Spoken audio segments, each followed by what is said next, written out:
All right, so that's the issue of an employment fund. Quite interesting. And even before we proceed and dig into this particular issue, there are people who are employed, and you've seen that awesome intro I did, yeah. The cameraman told me, "No, if you don't shout me out." Gikera, thank you very much, Dennis Gikera, for the awesome job in shooting these intros. And yeah, now you've gotten your shout out, bro. Thank you, appreciate it. And that's the spirit, encouraging each other. And the song is, by the way, by Vijana Baru Baru. And Vijana Baru Baru, a lot of them, they're unemployed in this country, can. Looking at this suggestion, creating an unemployment fund, is that the way of starting? Is it a good way to start the conversation about this unemployment issue in this country? Well, I think it's a dangerous proposal because anytime you conduct further deductions on people's pay slips, what happens is the disposable income people have naturally comes down. Mm-hmm. So they can spend less on goods and services, and the economy becomes weaker. And anytime the economy is weaker, it means businesses are not able to sell products. Mm-hmm. So they'll naturally lay off the current employees. Mm-hmm. So what is supposed to be a cure for unemployment could actually have the unintended consequences of generating even more unemployment. And it's curious because this particular proposal, they're borrowing it from South Africa. The unemployment rate in South Africa is almost 40%. So it's the last country that you'd want to borrow any policies on unemployment. I've always said many times on this show that unemployment is captured in monetary policy, reducing interest rates, helping businesses thrive, and as they thrive and grow, they hire more people. That's how it is captured. Definitely. Dr. Lweni, this particular fund, part of the suggestion, they're saying that if you lose your job through a redundancy, that's when you find this, you can tap into this particular fund to take you for at least half a year. If you're fired, it doesn't work like that, and or if you resign, yeah. So talk to me. Looking at this proposal, how do you process it? Is it coming from a genuine place in regards to cushioning those who are already in employment sector? I don't think it is very genuine in terms of cushioning those who are unemployed. Actually, this proposal is scary to the people that have already been taxed too much. When you tax people, we normally talk about what is called Laffer curve. In public finance, it means that if you go to an extent that you tax them too high, then you will again now be receiving less. So this proposal of taxing people so that they will be able to, it will cover them for some time, it might not really augur well. The employed, the public too, will also find it difficult. Just like Ken had already said there, South Africa is the leading in terms of unemployment, and this proposal is in South Africa. The insurance protection is in South Africa. And from what we see and what we have already experienced is that it leads to more unemployment. So generally, it is not in a good taste to have it upon the people. Okay. Ken, I'm looking at this proposition, and it seems to be in line of sort of a new precedence that is being set in the current regime, where they start these funds. For example, the housing fund, or the housing levy rather, that you pull money and it will contribute towards the housing agenda. It seems to be resonating on the same breath that we start a fund that we can collect money. This money, of course, will be put into different needs, of which I believe the government needs the money. And this seems like one of the avenues that can be explored. Are you seeing, what do you think the government is perceiving this idea, even as much as it's coming from a member of parliament? Well, it's true. There is a pattern when you think about the housing fund and this new proposal, that the fact that if you can collect revenue and deploy it, you can achieve certain results. The reality is there are roles that government all over the world should be playing, and there are roles that the private sector should be playing. For example, the housing fund, which is actually a devolved fund, is actually belongs to the county. So there is a danger that we might get into a situation where the public sector is driving the economy in activities where the private sector should be driving. So unemployment is actually, you create more jobs. The private sector creates more jobs than government. Government can only hire about 700, 800,000 civil servants. Yet you have a labor force of about 20 million people. So it's only the private sector that can absorb that level of talent into the market. And the way you make private sector vibrant, you reduce taxes, not increase.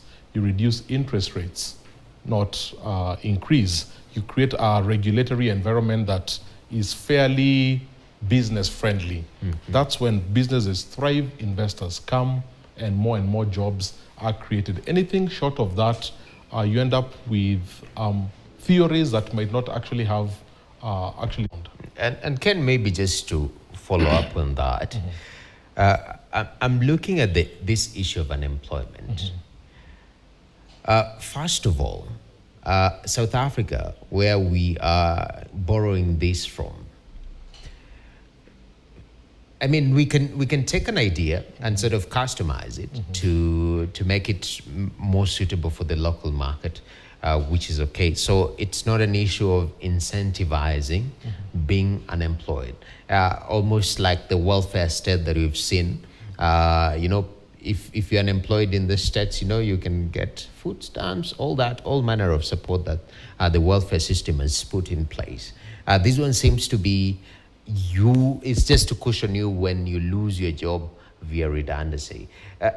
I mean, is there a place for such, especially for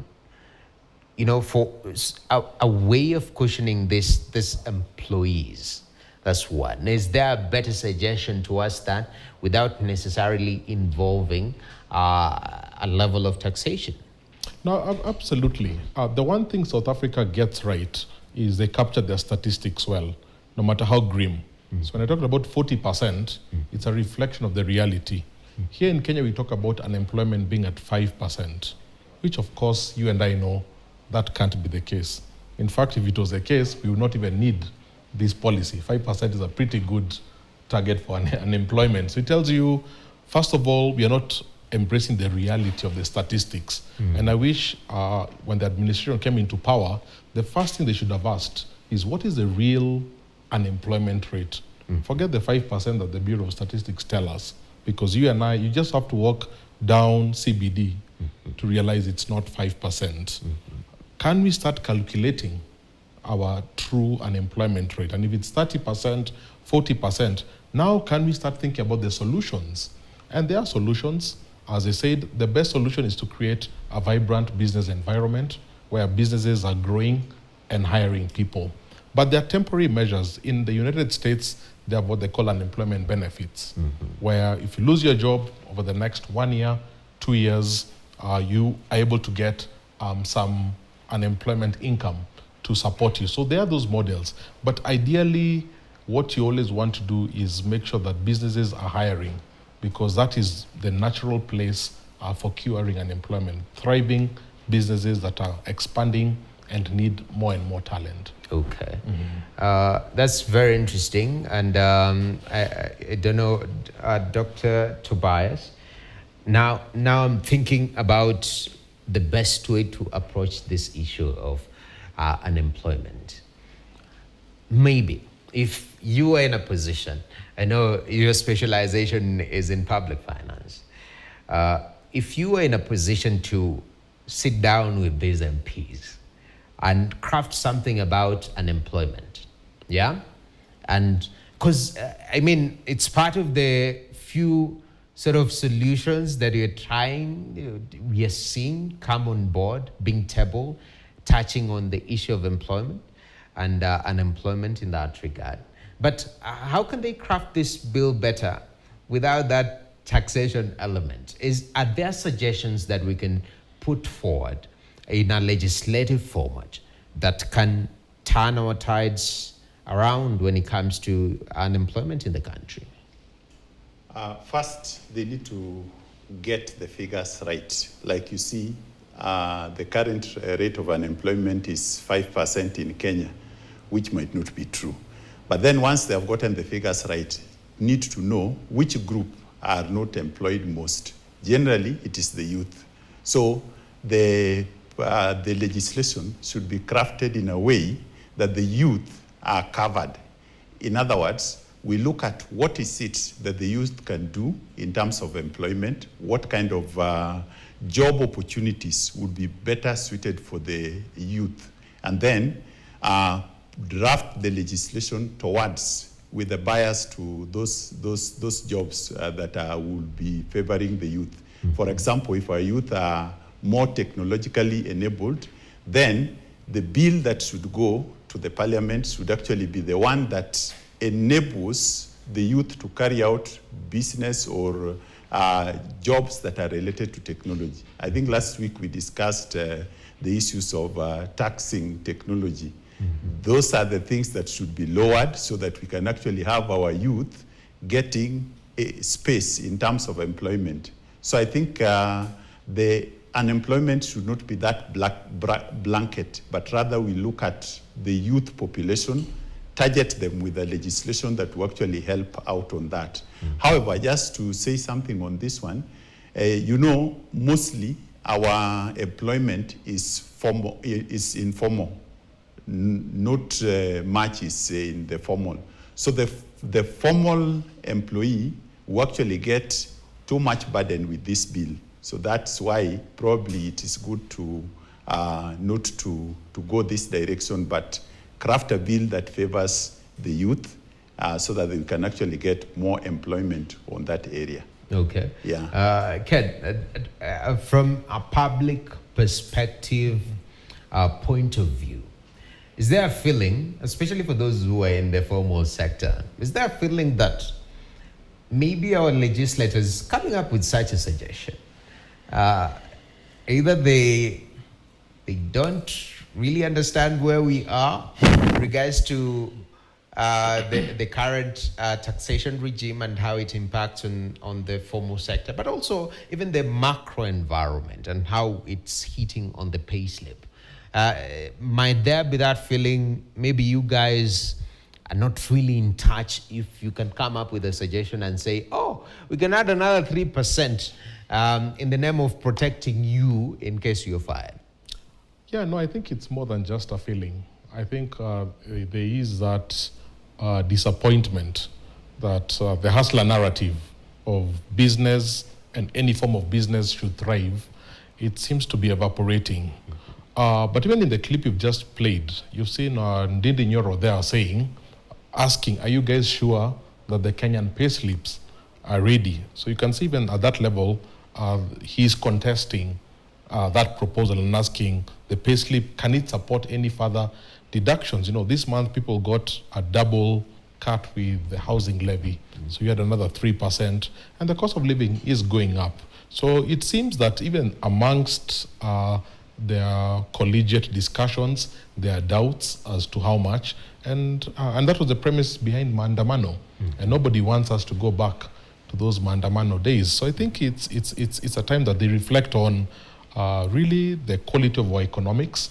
And I've said this country should move towards a dual mandate in terms of monetary policy, where we look at both inflation and unemployment. That's how the United States approaches the Bank of Israel. So it's actually the central bank that should be tabling a revision of the Central Bank Act to say, instead of just monitoring inflation, our policies will monitor both inflation and unemployment. It should not be coming from an MP. But the fact that majority of employment is is termed as informal Right.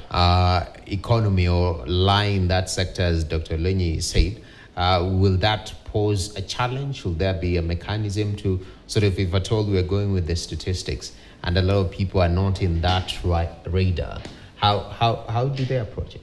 Well, it's true. A lot of people are sort of on the borderline. You know, you think of somebody who's a fitness influencer. You know, he works in a gym and gets maybe a bit of income from the gym, but also creates content on the internet and also gets some income from maybe from the influencer market.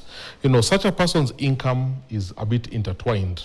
So as Prof said, you know, you apply a digital service tax, you are affecting that person. If anything, you want to be able to scrap that so that that digital economy, where you call the informal players, thrives. And in fact, in the run-up to the elections last year, one of the political parties, I'm not sure whether it was Kenya Kwanza or Azimio, they tabled a proposal saying maybe the first 7 years of a startup should be tax-free. I thought that was a very good, because that encourages startups, encourages people to do business, and the idea that the first 7 years a company can be able to navigate its business model. Okay. Then in its 8th year, it can. I thought that was a very brilliant, but I don't know. I don't know why those ideas don't come to light. We only hear about them during the campaigns. We go back to the campaign tips, man. Hey, Kenya was from both sides. Yeah, Kenya was the paradise to be, and now we are having a passport issue. Now everyone wants to leave. Dr. Luigi,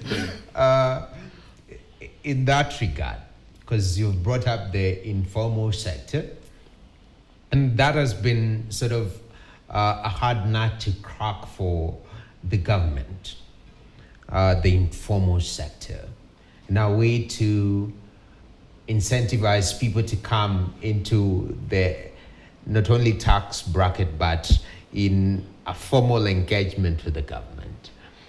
How can that be done without, because such suggestions sort of just incentivize people to go deeper into the informal sector. How can that be done? We encourage people to come into the formal sector, and government to benefit also from that access. I think the informal sector is an area that really requires a lot of investment in terms of how to bring them on board, because you need to have some resources that you can actually reach out to them, probably education for the informal sector, particularly financial education, especially when it comes to the issues of insurance, because many of them truly, if they lose their businesses, they actually suffer. But it's important to reach out to them in terms of educating them that they need to have something that will actually still carry them on if they lose business, but it should come from their own contribution. Why I'm saying it's an investment, because it means that the government has to intentionally find a way of reaching to them, making sure that the message reaches to them, and highlighting some of the things that they would benefit from.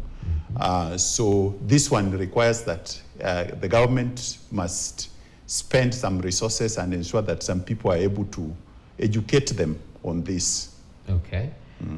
That's quite interesting. So we need investment towards that direction. And Ken, now as we finish, because we have a few minutes to the break, this issue of numbers, you've said is very critical. As the states do it, you've mentioned Israel, employment and employment numbers is very critical. I don't know, what has been the barrier towards moving towards that direction? Is it the ideology or the vision of the head of monetary policy, the central bank governors that we have had? Have we seen any interest towards this issue of employment numbers? Well, anytime I raise that proposal, the most common feedback is that we have a very informal economy. So calculating unemployment in the way the United States calculates it is next to impossible, because 70-80% of our economy is informal.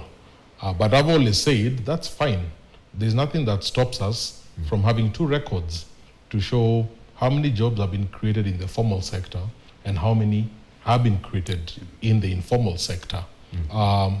Despite it being formal sector, the fact that it supports livelihoods means that it needs to be put into consideration. So I don't buy that argument. You know, the way unemployment is calculated, they simply ask you a question, Noah. They ask you, do you have a job? Yes or no? And if you say no, they ask you, in the last 1 month, have you been actively looking for a job?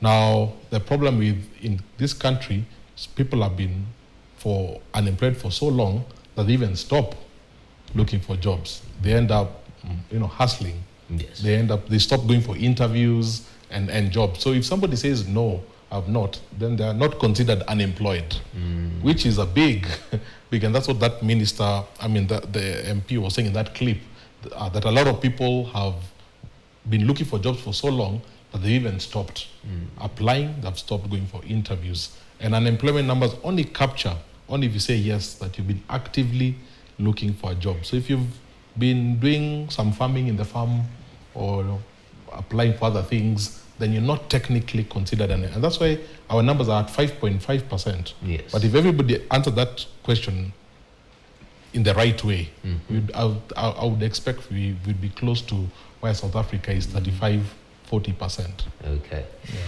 Gentlemen, we went to take a short break. When you come back, there's this issue of sugar and the sugar belt. Yeah. Considering that we had the situation of Mambo ni Matatu that followed. Do you remember that statement that followed? One of the investors in the sugar sector.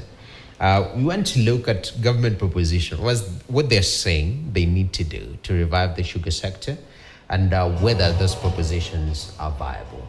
But for now, we take a short break. Keep it here on Business Today.